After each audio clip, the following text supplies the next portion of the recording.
একটি শান্ত ছোট্ট গ্রামে একদিন জন্ম নেয় এক আশ্চর্য শিশু।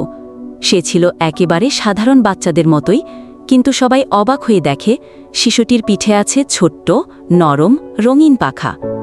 কেউ বিশ্বাস করতে পারে না, কেউ অবাক, কেউ ভয় পায়, আবার কেউ ভাবছে এ যেন কোনো আশীর্বাদ।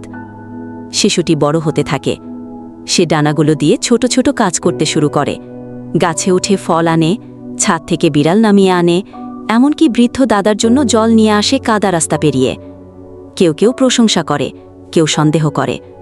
কিছু মানুষ বলে, এতটা ভিন্ন হওয়া কি ঠিক? একদিন আসে বিশাল এক ঝড়। প্রবল বাতাসে গ্রামের একটা শিশু আটকে পড়ে ভাঙা সাঁকোর ওপারে। সবাই ভয়ে থমকে যায়। ঠিক সেই সময় সেই ছোট্ট ডানাওয়ালা শিশুটি ঝুঁকি নিয়ে উড়ে যায় ঝড়ের মাঝখানে। সবার সামনে সে সাহসিকতার সঙ্গে শিশুটিকে উদ্ধার করে নিয়ে আসে। ঝড়ের পরদিন রোদ উঠলে গ্রাম জড়ো হয়। সবাই হাসছে, কাঁদছে, তাকে ঘিরে প্রশংসা করছে। তারা বুঝতে পারে এই ছোট্ট শিশুটি তাদের আশীর্বাদ, তাদের বীর। ভিন্নতা নয়, ভালোবাসা আর সাহসই তাকে আলাদা করেছে।